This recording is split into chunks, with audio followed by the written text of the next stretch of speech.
की जय। संत समाज की जय। भक्त समाज की जय। भक्तिमयी ममतामयी माताओं की जय। गुरु की महिमा अनंत है, अनंत किया उपकार। लोचन अनंत उघारिया, अनंत दिखावन हार।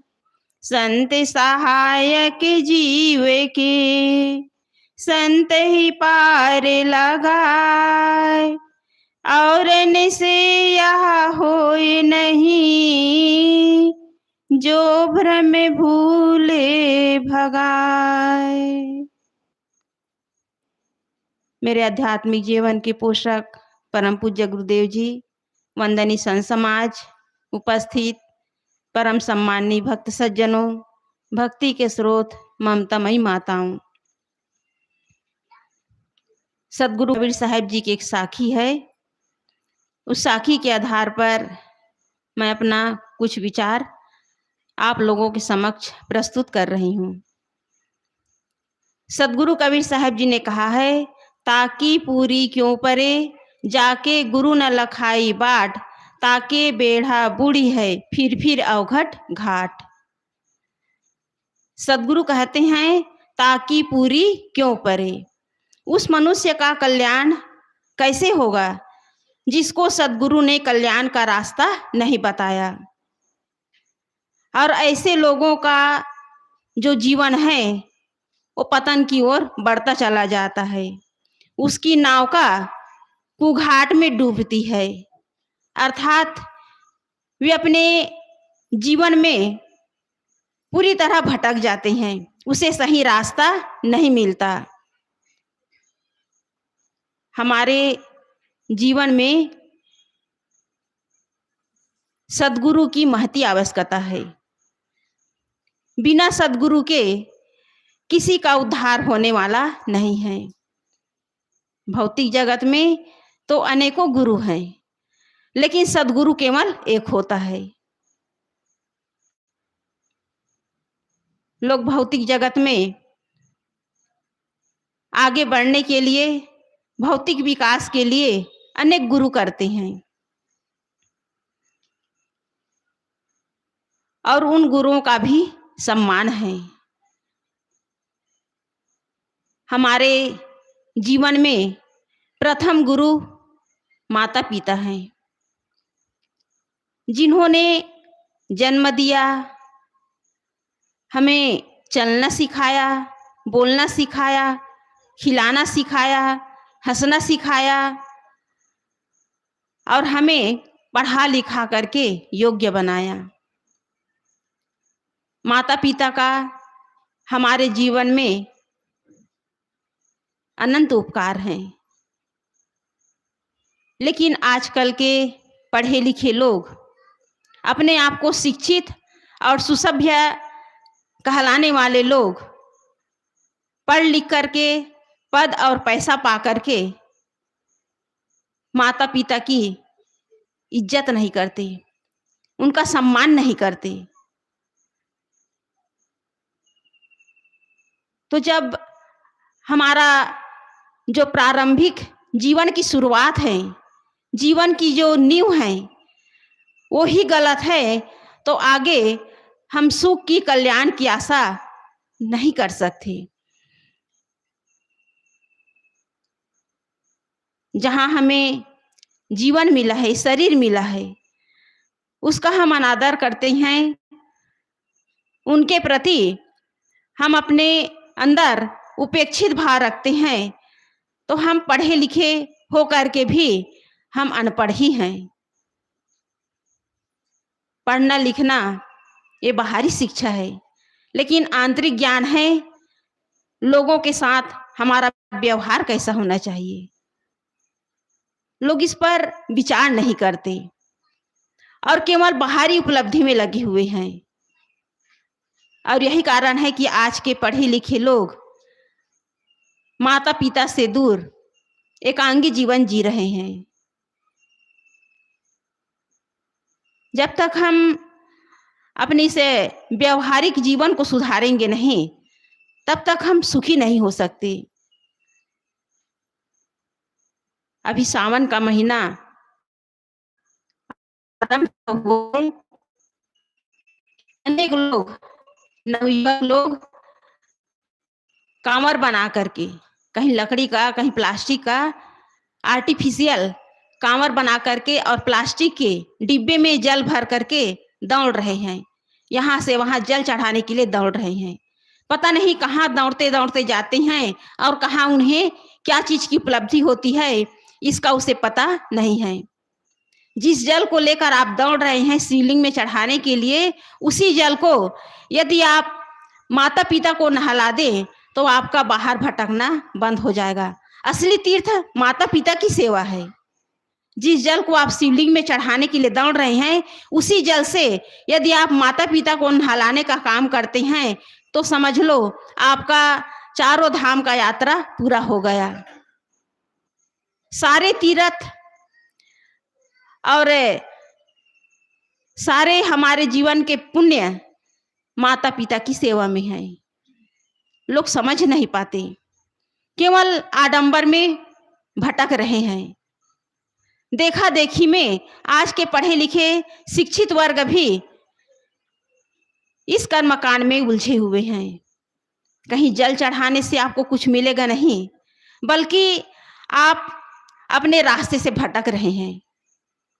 अभी आप लोग सुन ही रहे थे, राह बिचारी क्या करे, जो पंथी न चले विचार, आपन मार्ग छोड़ के फिरे उजार उजार। हम सबको ये सुंदर रास्ता मिला हुआ है, कल्याण का रास्ता, आत्मा शांति का रास्ता। इसको छोड़कर हम कहाँ भटक रहे हैं? पूजा पाठ में, नाना कर्मकांड में भटक रहे हैं। और यही लोगों को सरल लगता है। पूजा पाठ, नाना कर्मकांड, आडंबर, चमत्कार, यही लोगों को सरल लगता है। इसी मार्ग पर चलते चलते लोगों का जीवन उलझ जाता है, लेकिन उसे कुछ मिलता नहीं है। इसलिए हमें विचार करना चाहिए कि हम अपने इस मानव जीवन में किसी के साथ ऐसा व्यवहार न करें कि हम अंतिम में हमें दुख उठाना पड़े। लेकिन लोगों की समझ ही ठीक नहीं है। पढ़ लिख करके, शिक्षित होकर के भी लोग अपनी बुद्धि का सही सदुपयोग नहीं कर पाते। इसी कारण आज बड़े-बड़े शहरों में जाओ तो वहाँ वृद्धाश्रम हैं। बड़े-बड़े घरों के माता-पिता वृद्धाश्रम में रह रहे हैं। तो आप किसकी पूजा कर रहे हैं? किसके पीछे आप दौड़ रहे हैं? जिन्होंने जन्म दिया उसको आप वृद्धाश्रम में छोड़ रहे हैं और आप सुख और शांति की तलाश में नाना कर्मकांडों में पड़े हुए हैं, तीर्थों में भटक रहे हैं, पानी पत्थर को पूज रहे हैं। जब तक आप जन्मदाता माता-पिता की सेवा नहीं करेंगे, आप सच्चे अर्थों में सुखी नहीं हो सकते। असली चीज है अपने व्यावहारिक जीवन को सही ढंग से जीने का प्रयास करना, अपने व्यावहारिक जीवन को सुंदर बनाने का प्रयास करना। दूसरी बात है, लोग जो है शिक्षित होकर के कहते हैं कि हमें गुरु की आवश्यकता नहीं है। आप स्कूल गए, स्कूल में शिक्षक ने आपको पहले बैठना सिखाया, फिर आपको कलम पकड़ने के लिए सिखलाया कि कैसे आपको कलम पकड़ना है, फिर आपको स्लेट पर लिखने के लिए सिखाया, फिर आपको अक्षर बोध कराया, फिर आप कहते हैं कि गुरु की आवश्यकता नहीं है। तो जहां से आपको बोध हुआ, अक्षर ज्ञान हुआ, भाषा का ज्ञान हुआ, अनेक लिपियों का ज्ञान हुआ, और आप कहते हैं कि गुरु की आवश्यकता नहीं है। गुरु की आवश्यकता मनुष्य को कदम कदम पर है, लेकिन मनुष्य जो है अपने आप को पढ़ा लिखा समझ करके अपने पढ़ाए हुए जो टीचर हैं, मास्टर हैं, उसी का अनादर करते हैं। ये कहना कि हम पढ़े लिखे, हम शिक्षित हैं, ये गुरुजनों का अनादर करना है। हम किसके बलबूते इतने योग्य हुए हैं, किसके बलबूते हम इस काबिल हुए हैं, उसकी महत्ता को, उसकी विशेषता को हम भूल जाते हैं। आज भौतिक क्षेत्र में हर आदमी आगे बढ़ रहा है, तो उसमें गुरु की भी आवश्यकता है। बड़े बड़े सफल जो इंसान हुए हैं, चाहे राजनीतिक के क्षेत्र में हो, सामाजिक क्षेत्र में हो, विज्ञान के क्षेत्र में हो या उद्योग के क्षेत्र में हो, बिना गुरु के कोई आगे नहीं बढ़े हैं। उन्हें भी गुरु करना पड़ा है। शरीर के जितने भी अंग हैं, सारे अंगों के अलग अलग डॉक्टर हैं, अलग अलग विशेषज्ञ हैं। तो उन्होंने भी कहीं से सीख करके विशेषज्ञ बने हैं। वो अपने आप विशेषज्ञ नहीं बने हैं, उनके भी गुरु हैं। तो भौतिक जगत में गुरुओं की इतनी लाइन है, फिर भी कहते हैं कि गुरु की आवश्यकता नहीं है। ये लोगों की सबसे बड़ी नासमझी है। आज भौतिक जगत में डॉक्टर, इंजीनियर, वकील, जज, मिनिस्टर, जितने भी बड़े बड़े पद पर हैं, वे गुरु के माध्यम से ही उस पद पर पहुंचे हैं, उस काबिल हुए हैं। गुरु का अनादर नहीं करना चाहिए, गुरु का सम्मान करना चाहिए। गुरु हमारे भगवान हैं, गुरु हमारे मार्गदाता हैं, गुरु हमारे जीवन को संवारने वाले हैं। और उनका अनादर करेंगे तो हमारा और कोई ठिकाना नहीं है। सदगुरु कबीर साहब जी ने कहा है, जो गुरु किंचित निंदा कर ही सूकर स्वान जन्मते धर ही। हम माता पिता की, गुरुजनों की अवहेलना करके, उनका अनादर करके, उनका अपमान करके हम अपने जन्मांतर को बिगाड़ रहे हैं। जन्मांतर में जाने का हम रास्ता बना रहे हैं। भूल करके भी माता पिता और गुरुजनों की निंदा नहीं करनी चाहिए। भौतिक जगत में आगे बढ़ने के लिए गुरु की आवश्यकता है। इसी प्रकार आध्यात्मिक जगत में भी आत्मा की ओर लौटने के लिए, उस परम सुख को प्राप्त करने के लिए गुरु की आवश्यकता है। कहा गया है कि गुरु और सदगुरु में अंतर होता है। गुरु जो होते हैं वो अपने शिष्य को कला सिखाते हैं, जीवन जीने की कला सिखाते हैं, भौतिक कला सिखाते हैं, तो उसका वो शुल्क लेते हैं। लेकिन जो आध्यात्मिक गुरु हैं, सदगुरु हैं, वो कोई शुल्क नहीं लेते। वो निःशुल्क व्यापारी हैं। वो कभी किसी से कोई शुल्क नहीं लेते। इतना हमारे जीवन में सदगुरु का उपकार है। लेकिन आज लोग जो हैं नाना आडंबर में, चमत्कार में, अंधविश्वास में पड़े हुए हैं। तो जीवन में पूर्णता कहाँ आएगी? किसी ने कह दिया कि हनुमान जी ने सूर्य को निगल लिए, आंख मूंद करके मान लेते हैं। कह दिया कि राजा सगर की पत्नी सुमति से 60,000 बच्चे पैदा हुए, लोग आंख मूंद करके मान लेते हैं। किसी ने कह दिया कि भगवान कृष्ण अभी भी वृंदावन में रासलीला करते हैं, लोग आंख मूंद करके मान लेते हैं। लोग समझ ही नहीं पाते इस सृष्टि की रचना कैसे हुई, इस सृष्टि को बनाने वाला कौन है। लोगों को इस पर भी संदेह है, क्योंकि यथार्थ बोध नहीं है। सोचते हैं कि ब्रह्मा इस सृष्टि को बनाने वाला है, लेकिन यदि ब्रह्मा इस सृष्टि को बनाए हैं तो ये जगत के लोग दुखी क्यों हैं, संसार के लोग दुखी क्यों हैं? इस पर लोग विवेक और विचार नहीं करते। भगवान किसी के सुख दुख का दाता नहीं है। सुख दुख का दाता हमारा स्वयं का कर्म है। हम कर्म को पीछे हटा करके सामने भगवान को ला करके खड़ा कर देते हैं कि हमारे सुख दुख के दाता है। इसी कारण हमारे कर्मों में सुधार नहीं हो पाता। और यही बात सदगुरु हमें बताते हैं कि जीवन में जितने भी अंधकार हैं, ये अज्ञानता के कारण है, गलत विचार कारण है, सही बोध न होने के कारण है। और सही बोध तभी मिलेगा जब सच्चे सदगुरु के शरण में जाएंगे। भटकाने वाले तो बहुत हैं। आज धार्मिक गुरुओं की लाइन लगी हुई है, लोगों को भटका रहे हैं, उनकी बुद्धि को दिग्भ्रमित कर रहे हैं। और ऐसे गुरु के शरण में पड़ करके किसी का उद्धार होने वाला नहीं है। बड़े बड़े ज्ञानी कहलाने वाले लोग भी अपनी विद्वता का दंभ भरते हैं, अहंकार करते हैं, हम बड़े ज्ञानी हैं, हम बड़े सिद्ध हैं, और अपने आप को सिद्ध बनाने के लिए नाना स्वांग भी रचते हैं। कोई जटा बढ़ा लिए, कोई नाना प्रकार के अपने गले में माला पहन लिए, कोई भभूत लगा लिए, और इस प्रकार लोगों के सामने अपने आप को सिद्ध घोषित करते हैं। तो ये नाना स्वांग करने की आवश्यकता नहीं है। गुरु की भक्ति करने के लिए नाना स्वांग करने की आवश्यकता नहीं है। ये नाना स्वांग केवल एक दिखावा है। इसलिए हम सही गुरु की तलाश करें। जब तक सही गुरु की तलाश नहीं करेंगे, हमारा उद्धार होने वाला नहीं है। बड़े बड़े ज्ञानी कहलाने वाले लोग भी अपने विद्वता का अहंकार करते हैं। एक घटना है, दो महात्मा आपस में चर्चा कर रहे थे और दोनों पहुंचे हुए विद्वान थे। एक महात्मा कह रहे थे कि हर व्यक्ति के अंदर परमात्मा समाया हुआ है, हर आदमी के अंदर वही आत्मा है, किसी को दुख नहीं देना चाहिए, सबके प्रति दया करुणा क्षमा का भाव रखना चाहिए। दोनों ज्ञान की चर्चा कर रहे थे। ठंडी का मौसम था, धूनी जला करके दोनों ज्ञान की चर्चा कर रहे थे। उसी समय एक गरीब व्यक्ति आया।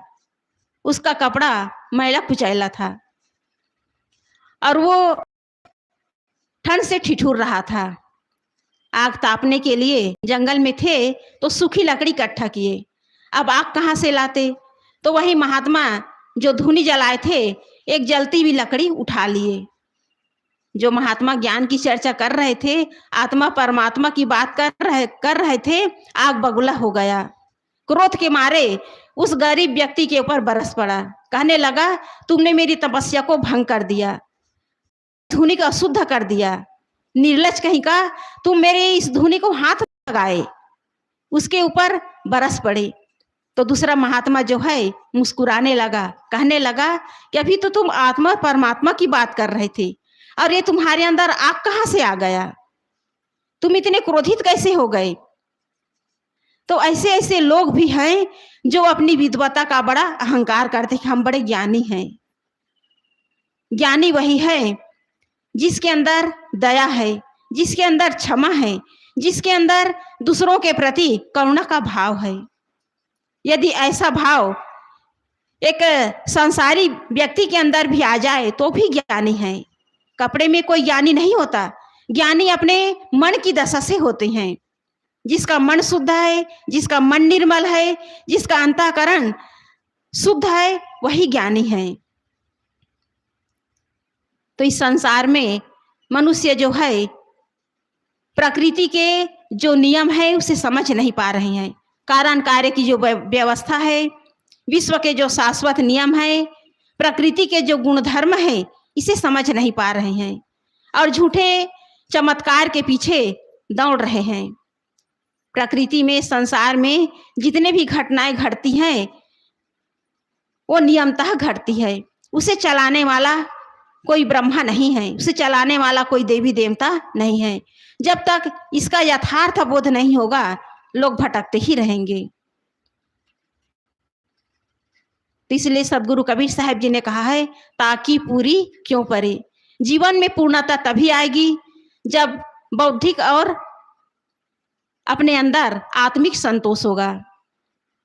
बौद्धिक संतोष तभी होगा जब सारे अंधविश्वास, चमत्कार और जितने भी काल्पनिक मान्यताएं हैं उनको मिटा करके मनुष्य जो है कारण कार्य की व्यवस्था और यथार्थ जो बोध है उसे प्राप्त करके अपनी आत्मा की ओर लौटने का काम करेंगे। और हृदय में, आत्मा में संतोष तभी होगा जब जीवन पवित्र होगा, हमारी रहनी पवित्र होगी। तब हमारे अंदर जो है वो स्वरूप ज्ञान और स्वरूप स्थिति की बात जो है हमारे जीवन में चरितार्थ होगी। नहीं तो लोग जो है सुनेंगे और सुन करके उसे समझने का प्रयास नहीं करेंगे।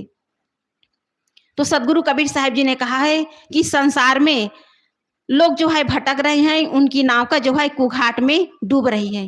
ये कुघाट क्या है?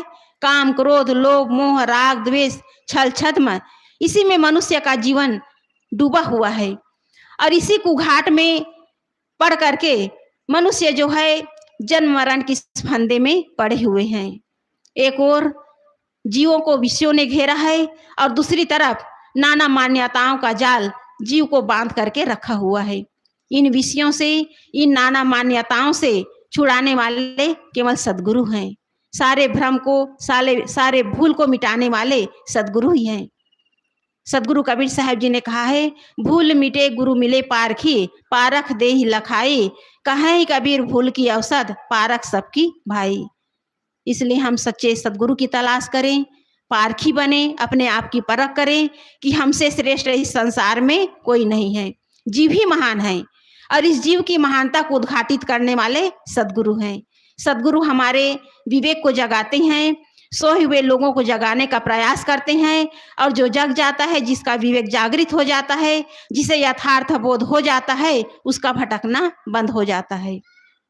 तो हम इस संसार में आकर सदगुरु के इस शरण में आकर के हम यथार्थ बोध प्राप्त करके इस भवसागर से तरने का प्रयास करें, क्योंकि बड़े बड़े भगवान कहलाने वाले लोग भी गुरु के शरण में गए हैं। राम कृष्ण से बड़ो उन्होंने गुरु कीन, 3 लोक की संपदा गुरु आगे आधीन। गुरु बिन ज्ञान न उपजे, नहीं अज्ञान विनाश, बंदा गुरुवर देव को, तिनसे भ्रमतम नाश। सारे भ्रम और भूल को मिटाने वाले सदगुरु है। उनकी शरण में लग करके ही हम अपना उद्धार, अपना कल्याण कर सकते हैं। बस इतना ही कहकर मैं अपनी वाणी को विराम देती हूँ। बोलिए सदगुरुदेव की जय। वंदन है गुरुदेव तुमको, वंदन है गुरुदेव। काले जाए